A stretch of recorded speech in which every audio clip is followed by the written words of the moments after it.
The NBA trade deadline was just last week. It just ended last Thursday, so a week ago as of the time of this recording. And I said last week that I was going to go a little bit more in depth on the trades that happened over that time. And I am a man of my word. So here I am. What I'm going to do is I'm going to break down every single trade that happened at or around the NBA trade deadline, starting with the Rui Hachimura trade. So, any other trade that happened before that. Just as an example, Celtics trading Noah Vonleh to the Spurs for cash and a conditional second-round pick or something like that. We're not going to get into that one, even though I just mentioned it. But point being, we're not going to talk about that one in depth. I'm not going to grade that trade or anything that happened before that, or before the Rui Hachimura trade. So we'll start with that one. I did my best to kind of go in chronological order. Obviously, if in the comments section somebody says, "Oh well, the Eric Gordon trade happened at 2:54 p.m. Eastern time, and the Mason Plumlee trade happened at 2:55," but you talked about the Mason Plumlee trade first. Good for you. You keep track of the timestamps. Fantastic. But, I did my best to keep it as chronological as I could. But obviously all these crazy things happened. But I am going to talk about the Kevin Durant trade last, just because that's the one that's kind of the biggest over the weekend, even though I'm fairly certain that happened the night before most of the other trade deadline ones happened. So yeah, I did my best to kind of keep it in chronological order. If it's not in chronological order other than the KD one, I'm sorry. I don't know when each trade happened specifically in terms of what time of day. And then obviously, I'm not talking about the Gary Payton trade, or Gary Payton II, I should mention. I'm not talking about that trade last, even though technically it didn't go through until a couple days after the trade deadline. I'm going off of when it was first agreed upon. That's what I'm going to be doing for that one, just so you guys are clear. But yeah, anyways, let me know what you guys think of my grades as we go along. Let me know in the comments section, what grade do you think I got wrong? What do you think I got right? Do you just hate me? Whatever the case is, just throw that in the comments section. I'd love to have a conversation with you guys. I'd love to try and, continue this discussion with all of you in the comments. And I'd love to kind of hear your guys' perspective, because you know what? There might be a Charlotte Hornets fan in the comments section that knows a lot more about Mason Plumlee than I do, or a Portland Trail Blazers fan that knows a lot more about Gary Payton II than I do, or whatever the case may be, where maybe I'm wrong about a player. Who knows? I do not claim to know everything. I try my best to, but I do not claim to know everything. So, anyways, again, let me know in the comments section what you guys think, and just so you guys know, I am going to have to be looking at my notes. Obviously, there is no way I'm going to be able to have memorized all the players and all the draft picks and everything beforehand. That would just be ridiculous. So I'm going to be looking down a little bit more than I otherwise might during these videos, so do bear with me there. All right, starting off, as I mentioned in the intro, the Rui Hachimura trade. So, in this trade, the Los Angeles Lakers received Rui Hachimura, and the Washington Wizards received Kendrick Nunn, a conditional 2028 second-round pick, and a 2029 second-round pick. Now, one thing I did forget to mention, some of these specified that they were conditional, some of these specified the year, some of them did not. So, if it's a first-round pick that has a protection on it and I don't mention it, I apologize. I mentioned the ones that I knew had protections on it. For instance, later on, the Lakers will give away their 2027 first-round pick in one of their trades, and I know that is top 4 protected because that is what was initially reported on in the news. But other than that, and a couple other examples, a lot of them just said 2028 second-round pick, or just even second-round pick or first-round pick or whatever it is. So, if I get the year, if I don't get the year, or if I don't get a protection on there, I apologize. But either way, these are going to be the trades that happen. So I did want to mention that before I continued. So, what grades will I give this one? So the Lakers, I'm going to give an A- for this one. I love Rui Hachimura. I think that he's kind of lost, or he was anyway, kind of lost in Washington. And I think that the Lakers really just needed an offensive jolt on their team. Because again, LeBron James is playing out of his mind at 38 years old. It's been phenomenal to watch. And Anthony Davis is obviously fantastic when he's on the court, but he's not always on the court. And outside of that, they don't really have anybody on offense that's really helping the two of them on a consistent basis. As much as I love Lonnie Walker, he's far too inconsistent on offense. Austin Reeves isn't getting it done. You know, your Pat Beverleys and your Russell Westbrooks weren't getting it done either, who we'll get to those guys in a little bit. But I'm going to give it an A-, like I said, because Rui Hachimura is a force on offense, or at least he can be. He gives them a nice punch inside as well. I know that, that kind of backup 4 spot, or even just that 4 spot in general, has been a bit of an itch for the Lakers that they just haven't been able to scratch ever since Kyle Kuzma left. But even then, Kyle Kuzma was coming off the bench a lot. So, it was just one of those things where, you want to play Anthony Davis there. That's probably his best position. But at this point, you know what? He's not. I don't think he's a 4 at this point. I think he's more of a 5, just based on his play style. I know he can shoot a little bit, but I think he's shooting like 28% from the field, or not from the field, but from 3 or something like that. It's just not going to get it done consistently. So I think he's more of a stretch 5 than he is a 4 at this point in his career. So I think Rui Hachimura sliding into that 4 spot, I think is going to be great for the Lakers.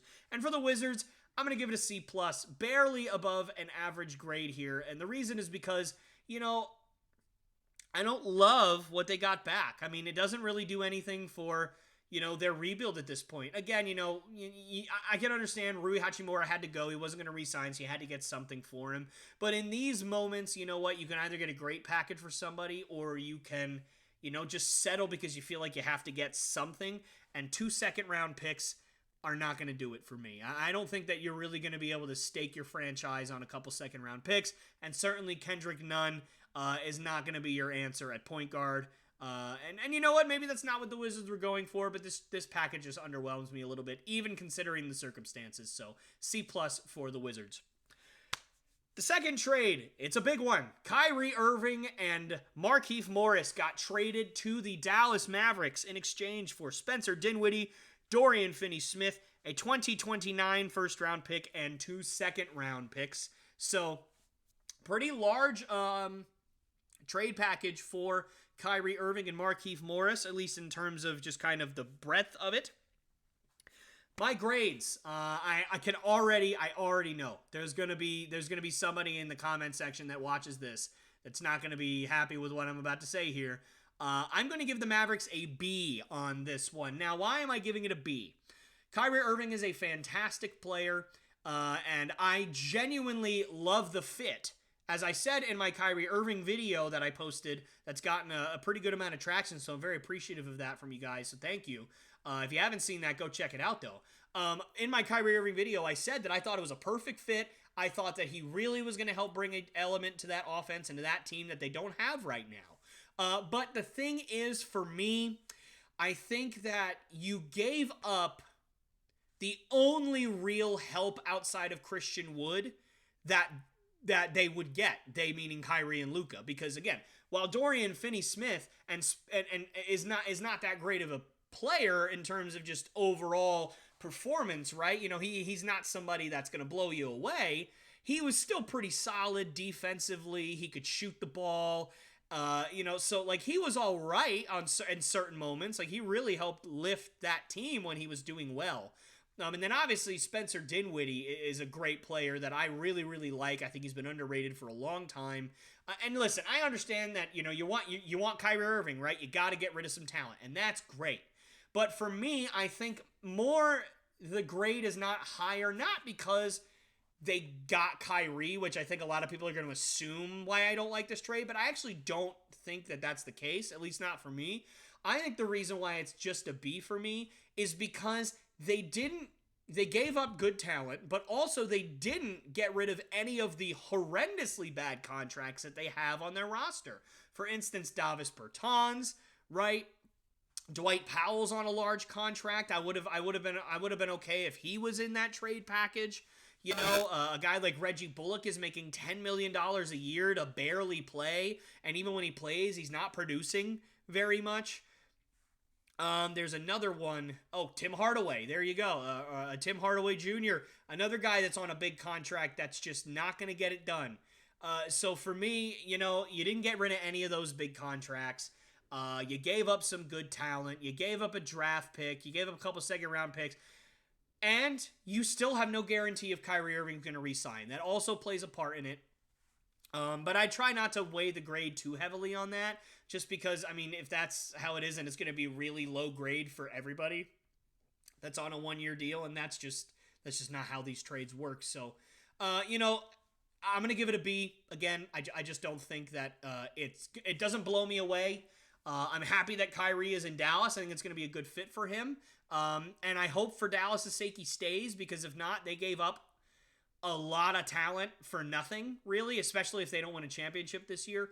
But again, it doesn't blow me away for the Mavericks, and I still don't think they have a lot of help around Kyrie and Luka. And for the Nets, I'm going to give it a B+, and the reason is because I think that the package that they got back for Kyrie Irving, from their perspective, a guy who needed to go, wasn't going to re-sign in the offseason, and quite frankly was not doing your franchise any favors at this point. I think it was a brilliant trade. I think they got just about as much as you could possibly get. A guy in Spencer Dinwiddie who came up in Brooklyn, who started his career there, and the fans loved him, and then he was shipped out of town. Once Kyrie and KD and everybody got there, right? And so it's great that he's back. I think that he's obviously a fan favorite there, and he's going to continue to be. And I think he hit some crazy 40-foot shot to tie the game the other day. It was just insane. Spencer Dinwiddie is a special player. So to get him back in that trade, I think it's a real big morale boost for your fans that are, probably a little bit sad at the way all this turned out. At least they get Spencer Dinwiddie back. That's at least some kind of consolation prize. And then obviously Dorian Finney-Smith is a guy who's on a reasonable contract. Still a little bit big in my mind, but hey, $12 million isn't going to kill you as a franchise, at least not by itself. And then, obviously, you get that first round pick from the Dallas Mavericks, and who knows in, 2029? Yeah, 2029. Who knows? Maybe Dallas could be bad by then. You never know. Maybe Luka has walked out at that, or not walked out. Maybe Luka's left at that point. You never know what's going to happen. So those first round picks are valuable, especially down the road when nobody has any idea where the NBA is going to be in that many years. And then obviously a couple of second round picks just to fill the depth. I think it's a really good trade. Does it absolutely blow me away? No, not necessarily. That's why it's not getting an A. But at the same time, I think they got just about as much as you could possibly get. I would have maybe liked to see them get another first-round pick. I think if they gotten 2 first-round picks for Kyrie Irving, I think that would have really done the trick for me. So I'm going to give it a good B+. And you know what? I might even give it an A-. But, right now for this video, let's give it a B+. Next trade is a bit of a smaller one. So the Miami Heat got cash considerations in exchange for Dwayne Dedmon and a 2028 second-round pick. C's all around. Let's just give them all C's. Look at all the C's. They're everywhere. No, I'm kidding. It's just there's just one. So, who cares? It's cash and Dwayne Dedmon in a second-round pick. Great. Perfect. Whatever. Oh, by the way, Dwayne Dedmon got traded to the Spurs. I'm not even sure if I mentioned that. So, yeah, there you go. C's for everybody. Next trade, the Sacramento Kings get Kessler Edwards and cash considerations from the Brooklyn Nets in exchange for David Michinel? Don't know how to pronounce it. Sorry. And he is a overseas player that they got that is still over there. And so basically the Nets get his draft rights. So for this, I'm going to give the Sacramento Kings a B. Something rare for me to do. I don't typically give high grades to Sacramento Kings trades, as you guys have known in the past. I typically have not loved the way the Sacramento Kings have ran their franchise the last 2 decades. But hey, you know what? They're playing really, really well this year. So good for them. They finally got something to hang their hat on. And I think this is a good trade for them. Kessler Edwards, he has played horrible this year. I think he's shooting 25% from the field. He's averaging 1 point a night. It's not good. But he's 22 years old. You know what? He could develop into something. You might as well take a little bit of a chance on him. And I'm not gonna lie to you, David Michino, whatever, Machino, I don't know his name or how to pronounce it anyway. I had to look him up because I didn't really know who he was. I wasn't familiar with him. I believe, unless I'm mistaken, he's in his upper 20s or even early 30s in terms of age. He is up there. You know, he's not a young man. He's not a 19-year-old that may come in and turn into something that the Brooklyn Nets can get. That you know, he may be like a draft steal or something like that, you know. He's not that. So I was a little confused at this trade. I'm not really sure why they got rid of Kessler Edwards at this point. If that's all you're going to get back is a guy who's in his high 20s, maybe even early 30s, that may never even make it to the NBA. Very confusing. Maybe I'm missing something, but I'm going to give it a D for the Nets. Didn't love this trade at all. On to a trade that I did love for at least one of these teams. The Toronto Raptors traded for Jakob Poeltl, the center from the San Antonio Spurs, in exchange for Khem Birch, a 2024 first-round pick, and 2 future second-round picks, including one in 2023, so this upcoming year. I love this trade for both teams, quite frankly. So for me, I'm going to give the Raptors an A. It's one of my favorite trades of the deadline. I think that he is the perfect fit in Toronto. They've been looking for a center for a while now, and I think Jakob Poeltl, especially if he re-signs long-term, is exactly what they need. The rebounding, the defense, a little bit of scoring. So, you know what? I think he's a perfect fit in Toronto. I really was kind of hoping the Celtics would trade for him, but he's a much better fit long-term in Toronto for me. So I don't hate that, even though he's going to be in our division now. I don't hate it. I absolutely love it, in fact. Trying to be unbiased here, obviously. So, fantastic. Did you give up a lot for him? Absolutely. Will it be crappy if he doesn't re-sign? Absolutely. But considering he dropped 30 the other night, I'm pretty sure he's going to be re-signing. I feel like he likes it in Toronto already. So yeah, definite A for me. And for the Spurs, I'm going to give it a B+.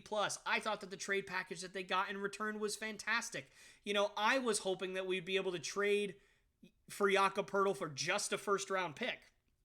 And they were able to get a center to replace him. Now, Khem Birch is nowhere near as talented or as good as Jakob Poeltl, but somebody to replace him on the roster, and you got 2 second-round picks, and you got a first-round pick. So you know what?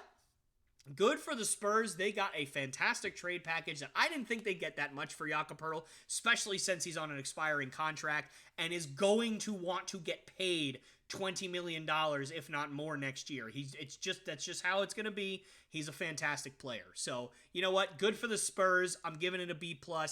Do I love the fact that they own, like, I wish they may have, maybe if they had gotten a decent, a better young player than Khem Birch, maybe I would have given it an A, but Jakob Poeltl is a great player, and they got a good package for him, so I'm going to give it a B+. The next trade, another big one. This is where the Los Angeles Lakers got D'Angelo Russell, Malik Beasley, and Jared Vanderbilt.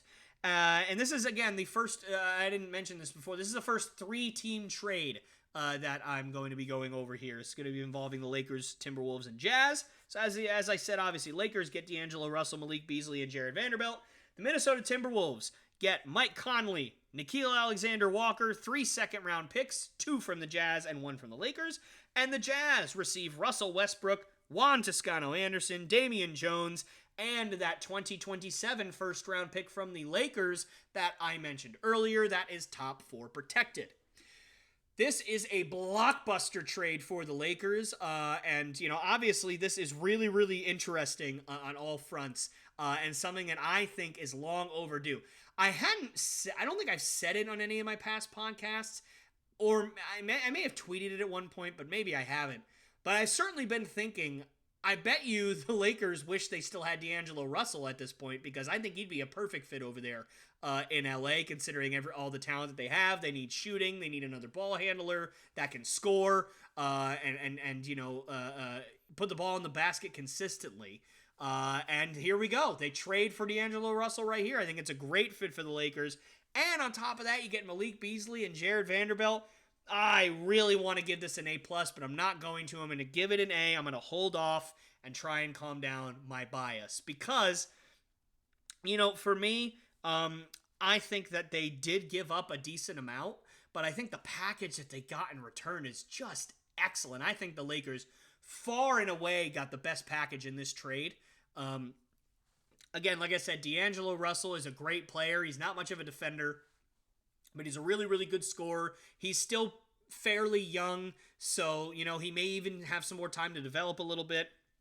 And he doesn't have to be the alpha on your team, and he's not going to be, considering obviously LeBron and AD is already on that team. So I think that he makes that team much better than what they had before. And then obviously Malik Beasley is another young guy that I think could really, really do well in that rotation. I think it gives them more depth at that guard forward spot. And again, another guy that can help defend and help put the ball in the basket. And Jared Vanderbilt is another guy that I was really hoping the Celtics would have traded for. But obviously he's going to end up with the Lakers. And you know what? He's a great young player as well. I think he could develop into something. Not going to lie to you, Jared Vanderbilt in NBA 2K20 was a steal of a player that you could trade for in franchise, because he might have started off at a 71 overall, but you give it 2 years, he's going to end up being an 80 overall. And, he's either a good starting power forward or a guy you could trade, or a guy that you can just bring in off your bench to solidify that defense and a little bit of scoring in that video game. So, you know what? Hey, Jared Vanderbilt, one of my favorite NBA 2K20 players of all time. But either way, point being, I think it's a great trade for the Lakers. I'm going to give them an A. The Timberwolves, I'm going to give that a C-. I didn't love the package that they got. And for me, listen, I understand that D'Angelo Russell may have not been the guy that you wanted in Minnesota in terms of the guy that may help lead your offense to a championship and put up 25 points a night, and he just hasn't been that guy consistently. But, I mean, you gave up. I was thinking that, you were going to give up Jared Vanderbilt for at least 2 second-round picks. I figured that was his price range. You have to at least 2 second-round picks. So they got 3 second-round picks. So what you're telling me is D'Angelo Russell to you, Minnesota, is worth Mike Conley, Nickeil Alexander-Walker, and 1 second-round pick? That's it? That's what D'Angelo Russell is worth to you? He's not even worth a first-round pick? That seems crazy to me. Now, I don't think they got a first-round pick from this trade. I may have misread, but if they didn't, goodness gracious, that's all you got for D'Angelo Russell and Jared Vanderbilt? Again, I thought Jared Vanderbilt was worth 2 second-round picks. But even if he's worth 1, you're telling me D'Angelo Russell's not worth a first-round pick in your mind? Listen, I love Nickeil Alexander-Walker as much as the next guy. His potential, to me, is not worth not getting a first-round pick for D'Angelo Russell. I think that is a disgrace. I think that is terrible.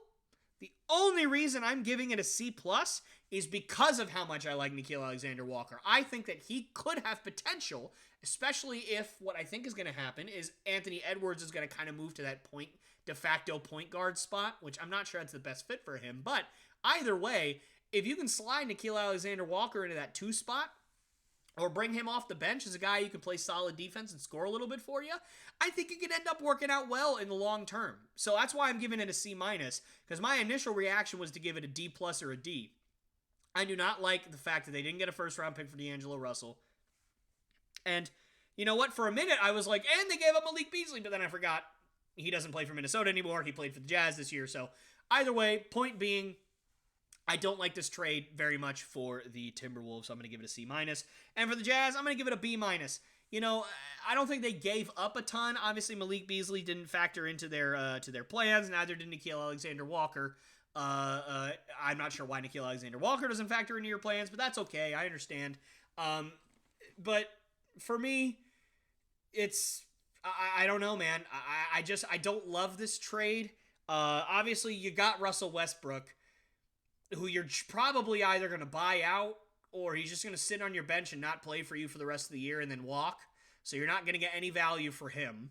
Juan Toscano Anderson's not really a relevant player in the NBA right now. Neither is Damian Jones, and you got one first-round pick. Now listen, it's a good first-round pick. That's a really good first-round pick. Even with the top 4 protection, I think most of us know that the Lakers have gone all in, and in 4 years, there ain't going to be no AD over there. There ain't going to be no LeBron James over there.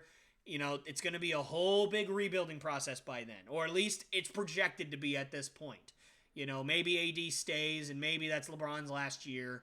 Whatever it is, the point being, you know, that pick has a good chance of being really, really high in the draft. So it's a valuable pick for sure. Don't get me wrong, and that's the reason why it's a B minus. Because look, if you were going to get that pick, if you're Utah, you didn't give up a whole lot for that pick. I mean, quite frankly, I think that's a really, really good job by Danny Ainge to swing that part of it.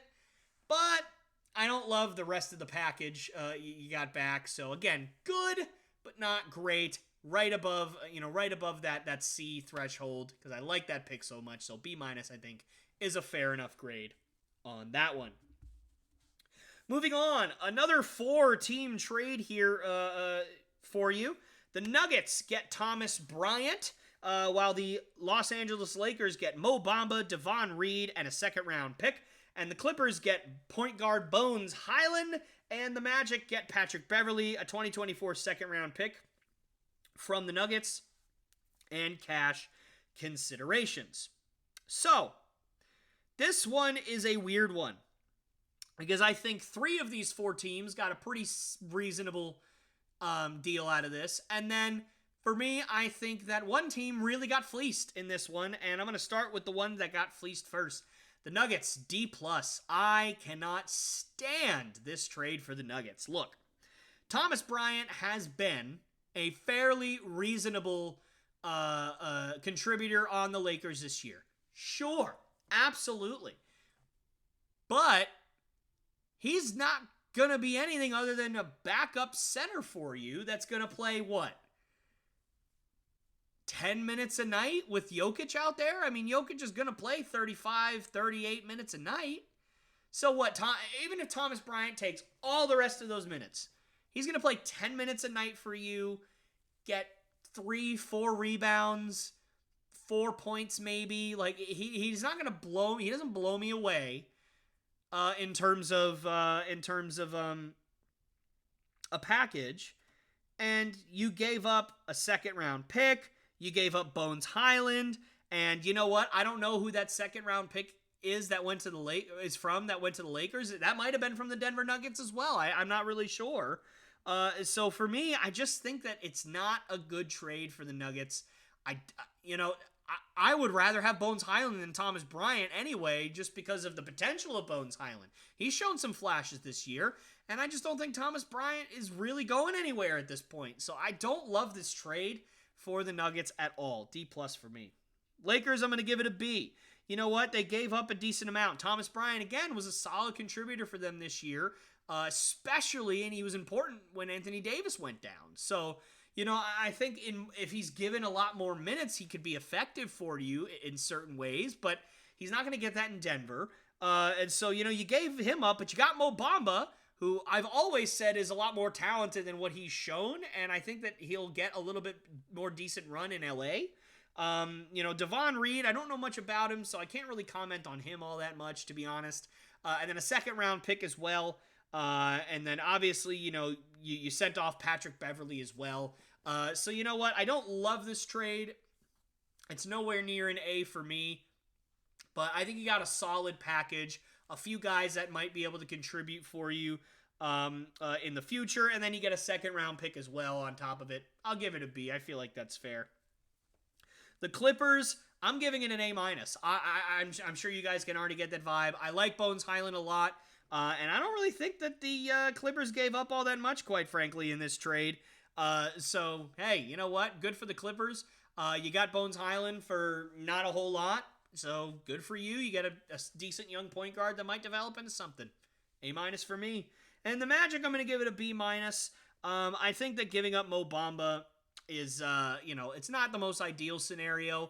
I think that I really wish that he would have turned out better than he did. for the Magic, but, they have a million centers anyway. They always have.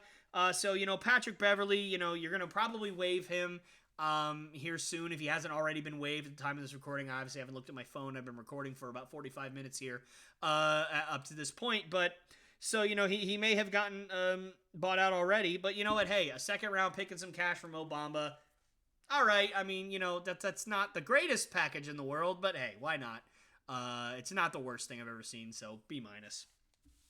Moving on now, a bit more of a minor trade here. The Atlanta Hawks got Bruno Fernando and Garrison Matthews from the Houston Rockets in exchange for Justin Holiday, Frank Kaminsky, and 2 second-round picks. This trade doesn't do anything for me for really either team. I'm going to give the Hawks a D- here. I don't get why you made this trade, really. It feels like they just didn't really do anything at the trade deadline other than this. And for me, this doesn't move the needle in either direction. It doesn't make you worse. It doesn't make you better. You gave up 2 second-round picks, which, again, second-round picks aren't the most valuable thing in the world, but at least they give you something. I don't know. I don't love it. I really just can't stand it, quite frankly. I mean, Garrison Matthews and Bruno Fernando don't do anything for me. And I don't think it makes you better. I don't think it makes you worse. D-. The Rockets, I'll give it a C+ for the simple fact that they're a rebuilding team. They got rid of a couple of contracts that, maybe these guys weren't going to stick around. You got a couple of second-round picks for it. You don't have to do anything else with your roster. You basically just got 2 free second-round picks, all things considered, because, again, you're not going anywhere. You're already, I think they have the worst record in the NBA right now, or at least one of them. For me, it's just, doesn't really matter. So, C+. Moving on, the Suns get Darius Bazley, so a decent get there for the Phoenix Suns, in exchange for Dario Saric, a 2029 second-round pick, and cash. So for the Suns, I'm going to give this a B+. I like taking a swing on a young guy that may develop a little bit.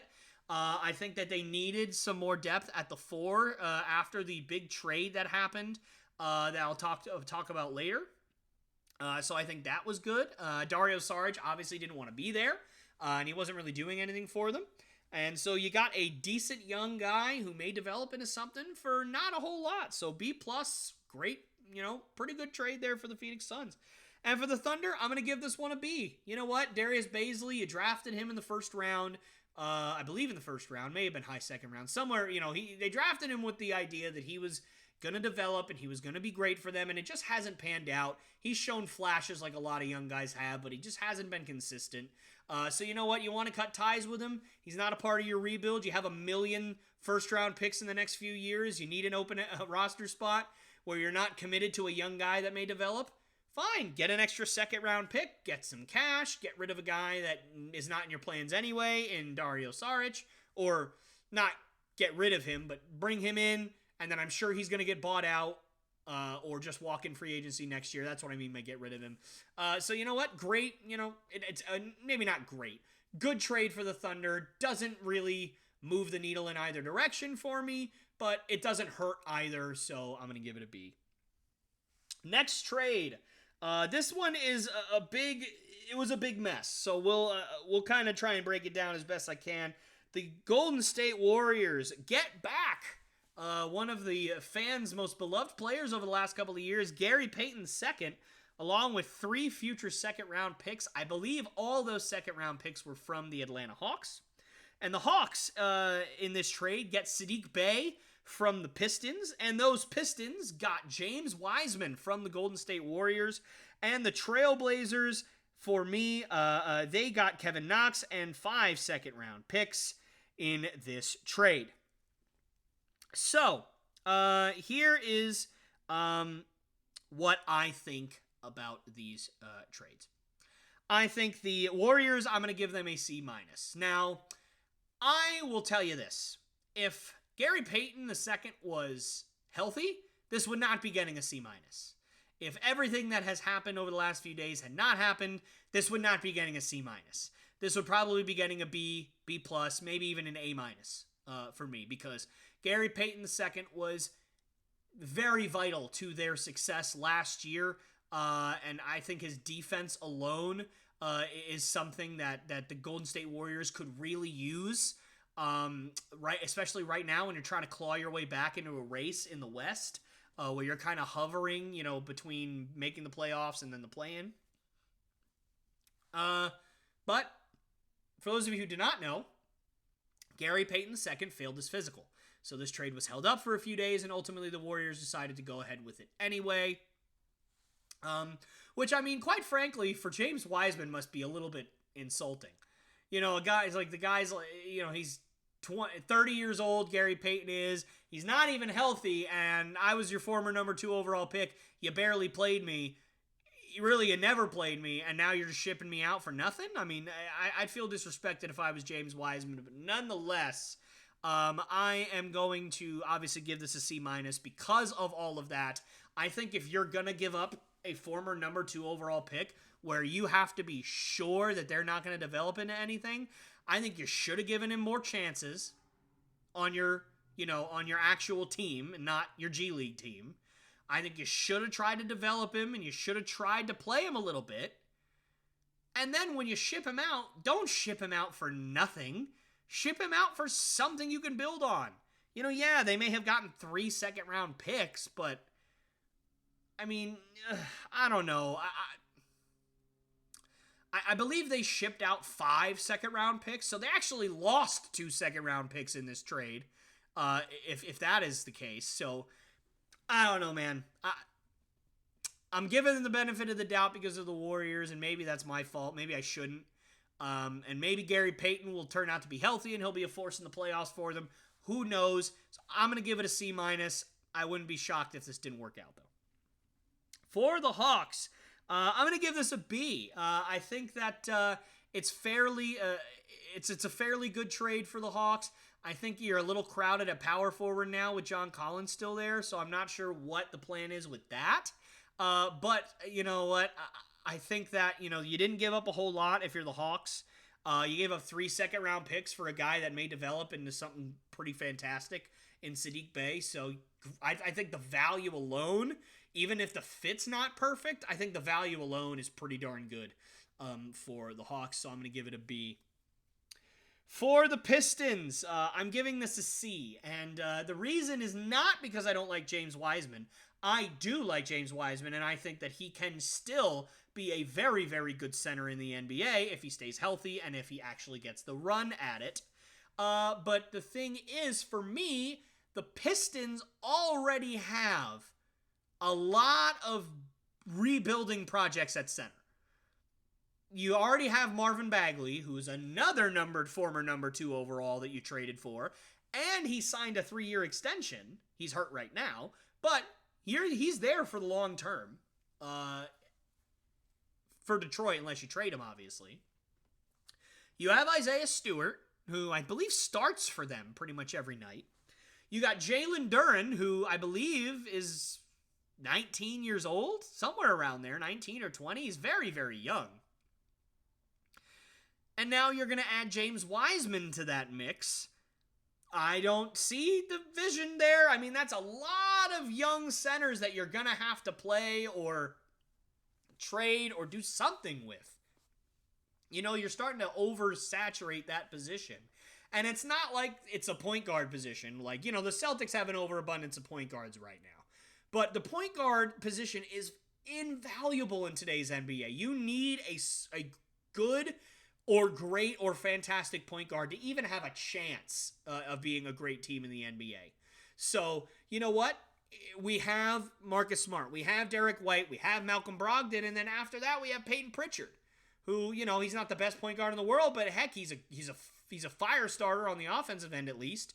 So, you know what? There's an overabundance at point guard there, but it's a valuable position. I'm not saying center's not valuable, but it's not nearly as valuable as a wing or as a point guard. It just isn't. It's not. So if you're going to have an overabundance at a position, it shouldn't be center. That's why I can't stand the Magic sometimes, is because I feel like they have a million centers that they barely play, and they ship them out of town, and they're mediocre or bad every year. Like, it just doesn't make sense to me. I think the Pistons are going down that path right now. And look, again, the reason why it's a C and not like a D for me is because the value is pretty darn good. You know, listen, Saddiq Bey wasn't working out for you, so you shipped him out of town for James Wiseman, who may work out for you. Great. That makes sense. But, again, there's an overabundance at center there. And so if the goal is to develop James Wiseman by playing him, then what's going to happen when Marvin Bagley comes back? He's not going to be playing 25 minutes a night when Marvin Bagley comes back, when Bagley's either going to be starting or he's going to be the main big, coming off the bench. So does that mean that Wiseman doesn't play? Does that mean that he plays but Jalen Duren, who you drafted to develop, is not going to play? Like, what's the plan there? I don't see it. I don't get it. So right now it's going to get a C. And for the Trailblazers, I'm going to give it an A. I mean, listen, Gary Payton II, good player for sure, and his defense is obviously valuable to any team he goes on.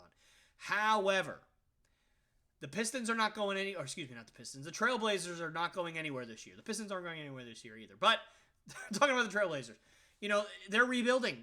Listen, they're not going to be a force to be reckoned with in the Western Conference this year. It's just not going to happen. It was kind of looking like that at the beginning of the season. They've fallen off a cliff. As much as I love Damian Lillard, he cannot carry this team by himself, and that's what Portland has been asking him to do basically since he got drafted.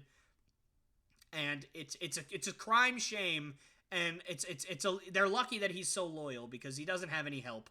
Anthony Simons is okay, Yusuf Nurkic is okay. I don't know, man. I just think that he needs more help. He needs more help. But if you're going to be rebuilding and you're going to try and get some value, 5 second-round picks and a reasonable player for Gary Payton II, who was hurt anyway, I mean, I think that's great value. So I'm going to give it an A here. And hopefully they can turn those 5 second-round picks into something in terms of value for a player that can help Damian Lillard eventually get that championship that he deserves so greatly. Next trade, the Pelicans get Josh Richardson in exchange for Devontae Graham and 4 second-round picks. I'm going to give the Pelicans a B here. Josh Richardson obviously played for the Celtics for a little bit. Also played for the 76ers. He's played for the Heat. He's played for a couple of other teams. So, I'm a little bit more familiar with him than I may be other role players in the NBA. And I think that, this is, I think he's going to help out the Pelicans here. I don't love the value of the trade. I think they gave up a little bit too much for him. But you know what? If they think that he can help, and if the Pelicans are trying to go all in this year, maybe he helps this year and next year possibly, help that championship caliber team really come together. So I'll give it a B. Doesn't blow me away. I don't think it's great value, but I do think he can help that team. I'm going to give the Spurs an A-, though. Does anybody else remember when Devontae Graham was averaging 20 points a night, or is that just me? Like, I don't know. I feel like I'm the only one in all of the NBA circle that remembers that Devontae Graham used to actually be really good for the Hornets. Yeah, I don't know why I thought I was lying there, but yeah, for the Hornets. And then he just never played, and then he went to New Orleans, and now he's getting shipped out as a throw-in piece to get a bunch of draft picks. I mean, that's crazy. I understand he's not a good defender, but man, I mean, the guy can still play, right? I don't know. I'm just a little surprised. I think that the value, 4 second-round picks for Josh Richardson and a player that I honestly think should be playing more, good for the Spurs. I think it's pretty good value for Josh Richardson. And again, the Spurs are rebuilding. They don't need fantastic players on their team right now. So get as many draft picks as you can. Try and move up in the draft. Try and trade for more draft picks. And hopefully, you hit on something, and that's what starts your rebuild. On to another trade. The Boston Celtics traded for Mike Muscala from the Thunder in exchange for Justin Jackson and 2 second-round picks. I'm going to give both teams an A- here. So, obviously just 1 A- up on the screen for both teams. I like it for both. I think that it really helps out both teams. Obviously, Mike Muscala, Helps bring another dynamic to the Celtics that they don't necessarily have all that much of. Al Horford is a decent shooting big guy, but Mike Muscala is on another level. He's shooting about 40% from three right now as an individual player. And so, you know what? In the case of like what it's been this past week and what it may be down the stretch for the Celtics, where Rob Williams is not as effective as he should be because of his hampering of injuries, and then Al Horford, who needs rest sometimes, I think he really, really helps bring more depth to that team that Blake Griffin and Luke Cornett are just not going to give you. I think that he gives you more shooting, and so I think that you can never have enough shooting in today's NBA, so I think that's great. So I think he's really, really going to help solidify that front court for the Celtics. And for the Thunder, again, an A-. Muscala wasn't going to stick around. You got 2 second-round picks for it. Again, Justin Jackson, not going to move the needle for the Thunder, but mainly the 2 second-round picks is what I'm looking at. Great value for Mike Muscala if you're the Thunder. And I think for the Celtics, you're more than happy to pay that price, considering you were probably thinking about giving up some first-round picks for some guys, moving stuff around, maybe even, trading more players that you already have that are actually in your rotation, such as a Peyton Pritchard. I even heard rumblings of, trading for Kevin Durant. I was really hoping that would never happen, and obviously it didn't. So, I'll take it as a Celtics fan, and I'm sure the Thunder will take the value for Mike Muscala that they got. So, A- all around. One of my favorite trades for all three teams coming up here. The Clippers get Eric Gordon and 3 future second-round picks. The Rockets get a protected pick swap from, it's going to be between Milwaukee and the Clippers, so I'll explain that here in a minute. They also got John Wall and Danny Green, although both of those guys have been waived as of the time of this recording, so they're not going to stay on the team. And the Grizzlies get Luke Kennard from the Clippers there. So for grades, I'm going to give the Clippers a B- here. Now, I don't love that they gave up a pick here. I don't particularly like that, considering the fact that the Clippers already, they're kind of like going all in at this point, and Eric Gordon and that contract, I feel like should have had picks attached to it to get rid of it if you're Houston, but they somehow got a pick back in exchange for Eric Gordon, which I think is just crazy. So I don't love that, but they did get 3 second-round picks, so that does kind of ease the blow of that. And Eric Gordon, while his contract is insane for the value that he gives you, I do think he is going to help you in terms of the playoffs, and I think he does make that team a little bit better, even though I like Luke Kennard a lot. So I'm going to give it a B- here for the Clippers. The Rockets, I'm going to give a B+, because, again, I think getting a pick for Eric Gordon, I mean, that's just crazy to me. I feel like you really, really should have had to attach picks to get rid of him, but somehow you convinced the team that, you know what, we'll give you a pick to get that. So kind of explaining. So right now, the pick that the Rockets received is actually a Milwaukee first-round pick that has the ability to be swapped to the Clippers pick. So, because I was a little confused. I didn't know that. I had to kind of look it up and kind of keep digging on it because I was like, a pick swap? The Rockets are the worst team in the NBA because it's this year. The pick swap is in 2023. It's not a pick swap in like 2030 or something like that where you have no idea what's going to happen. It's a pick swap this year. So I was thinking, like, why would the Rockets give the right to swap picks when they're the worst team in the NBA? And the Clippers are not the worst team in the NBA. They're not fantastic. They're somewhere in the middle, but they're not the worst team in the NBA by any stretch. They're going to be outside the lottery almost for certain. So what was going on? Didn't realize that pick actually belonged to Milwaukee. So Milwaukee is going to be at like pick like 28, 29, 30, depending on obviously how they end up in the playoffs. And then Clippers are projected right now to be somewhere in the high teens. So you're actually going to be able to move up a few spots, move up like 10 spots there if you're Houston. So it actually does provide some value to anybody that's kind of confused as to how that pick swap thing kind of works. And then obviously John Wall and Danny Green, maybe they'd help your young guys, but they were waived anyway, so they didn't really matter. Really, the pick swap is what mattered.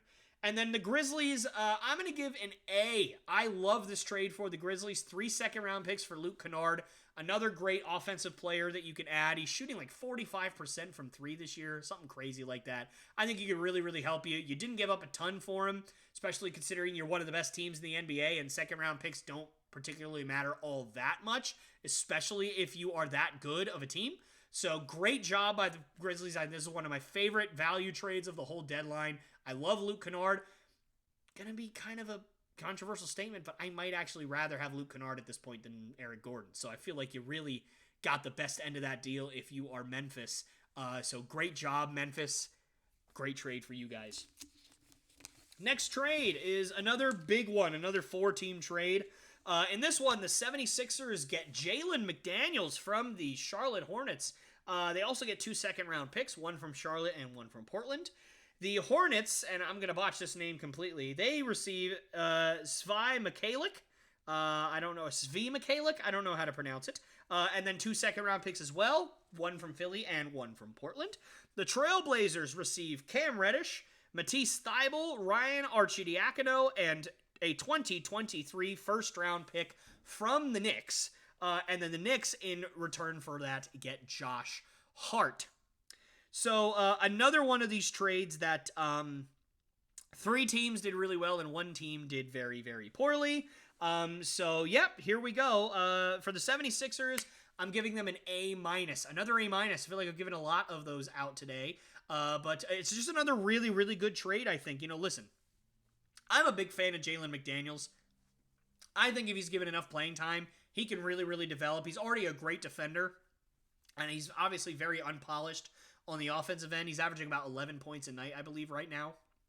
But I do think that he provides great value and another great defender. Now, listen, I fully understand that, you know, the 76ers are a playoff team and are going to be dangerous in the playoffs, but the Celtics have had their number.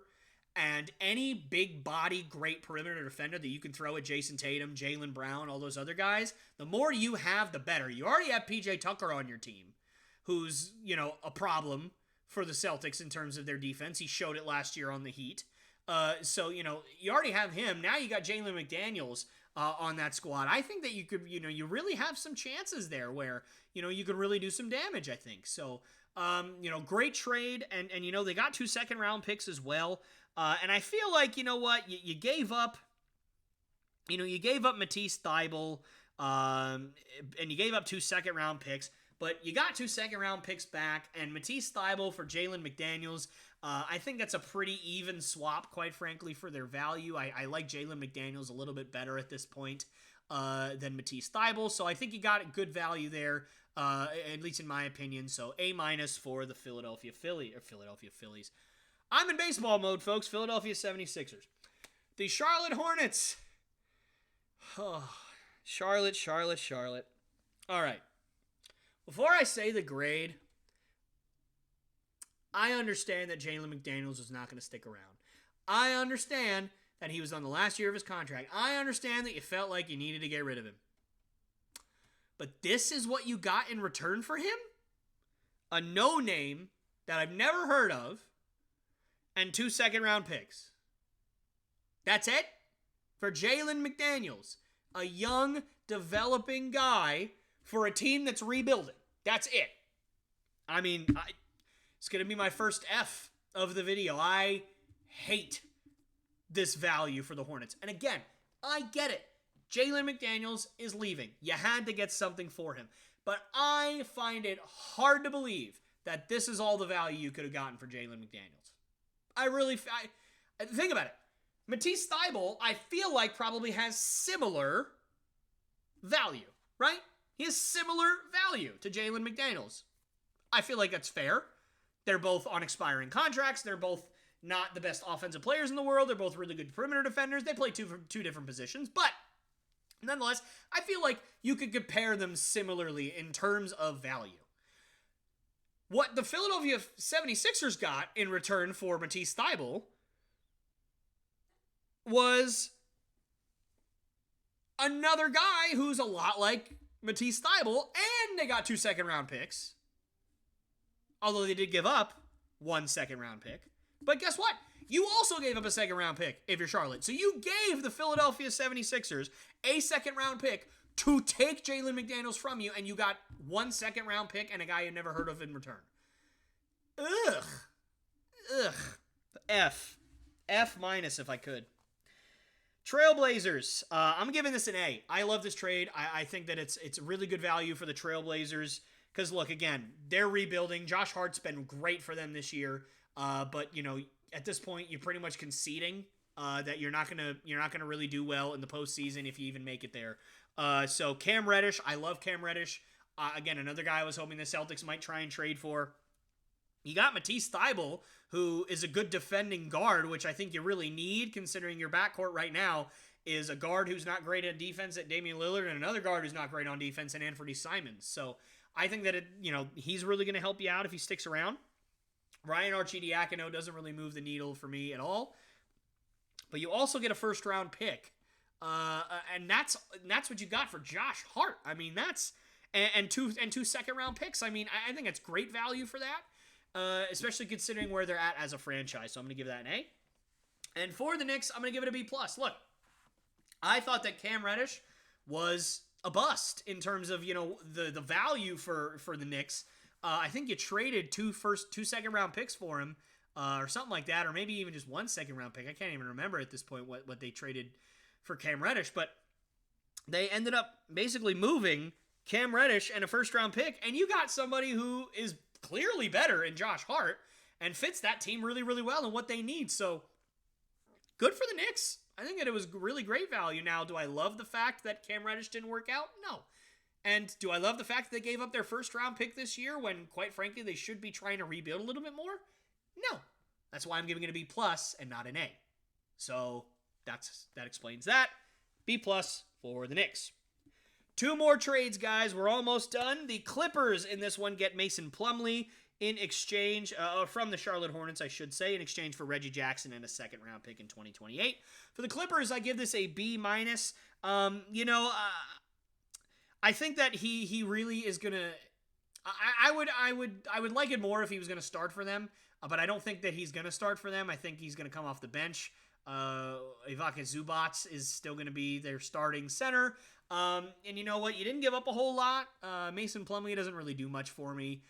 He's all right. He's not going to move, he's not going to, again, I've said he's not going to move the needle a whole bunch during this video, but I just don't think he's going to really make a huge difference. Believe he's on an expiring contract as well, so he probably won't stick around. So give up a second-round pick and a guy who, quite frankly, did well for you in Reggie Jackson. Yeah, it's not the best value. It's not the worst trade I've seen. It's still above average. I still think they got the better end of this deal, so B- for the Clippers here. And then for the Hornets, just slightly down from that. I'm going to give it a C+. I really think he could have gotten more for Mason Plumlee than just a second-round pick. Now, the reason I say just second-round pick is because I'm not sure if it's already happened, but I know that there's been discussion that Reggie Jackson's going to get bought out. So that means you're basically just getting a second-round pick in 5 years for Mason Plumlee.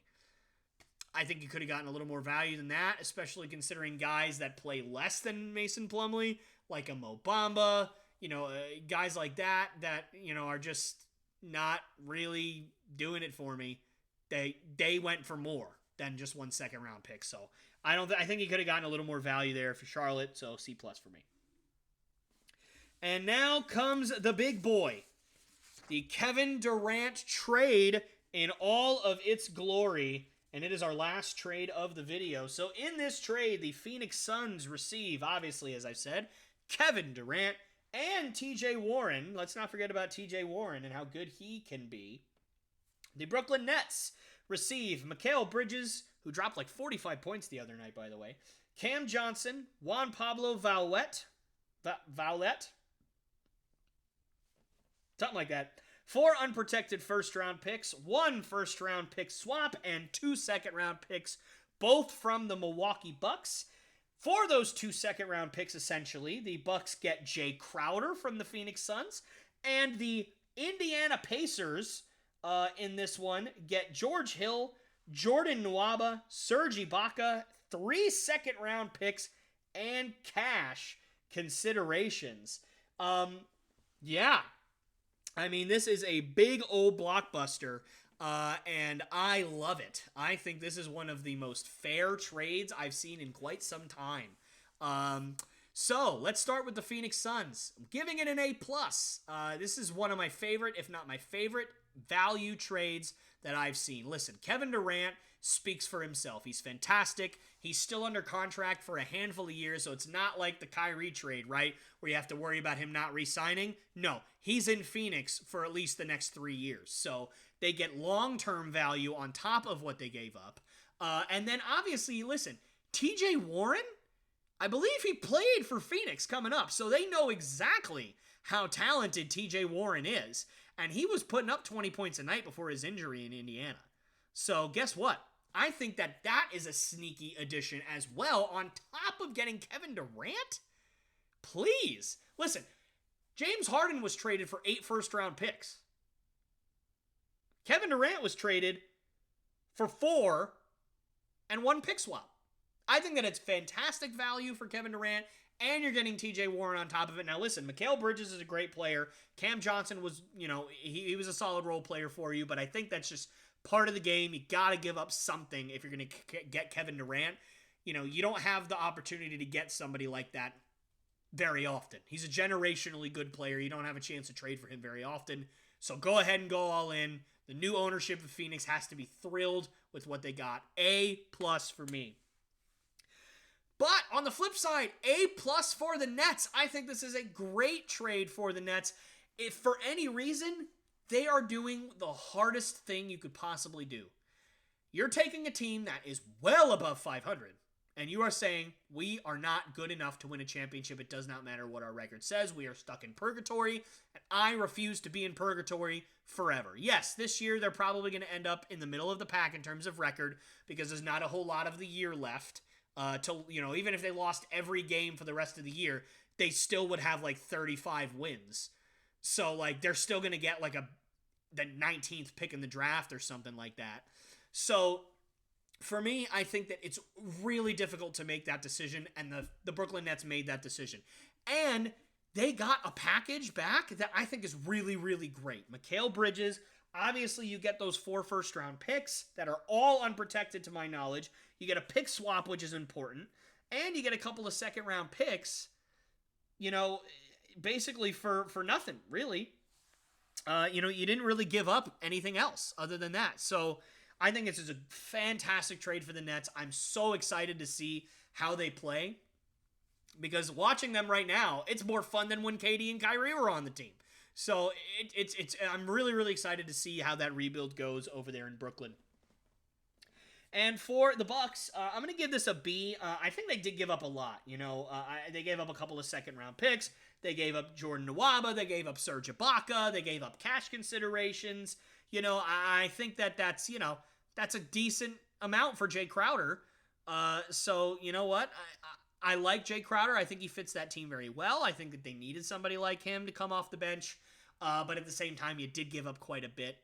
So value not quite as high for me as I would have probably liked for Milwaukee. So I'm giving that a B.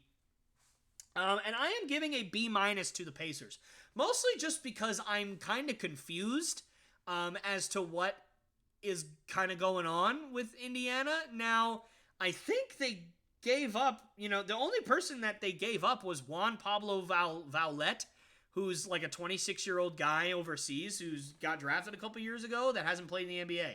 And they got 3 second-round picks, cash, and 3 players for him. So I was like, how in the world did they pull this off? Like, that seems too good to be true. That seems crazy, a crazy amount of value. But, they had to release a bunch of guys, and I think they're buying out George Hill and Jordan Nwaba and Serge Ibaka anyway. So I'm kind of just a little confused, quite frankly, with the kind of breadth and all the stuff that the Pacers did with this trade. So I'm giving it a B-, mostly just out of sheer confusion. I'll probably get called out in the comment section for that, but that's okay. I'm just confused. I'm a confused man, and that's all that matters. Hey guys, me again. Thank you so much for watching one of my clips from the Lopes Goes Last podcast. These clips are so much fun to do. I absolutely love making them, and I absolutely love doing them. And this podcast is my baby. So I really want this thing to grow, and I really want it to succeed. So if you did like what you see, please subscribe. Also hit that bell notification so you never miss any one of my episodes. or one of my clips like this one. And please do also like and share these videos with your friends and your family so that we can make this thing grow as fast as possible. And I wanted to thank you again so much. And I hope you guys enjoyed the video and have a great rest of your day.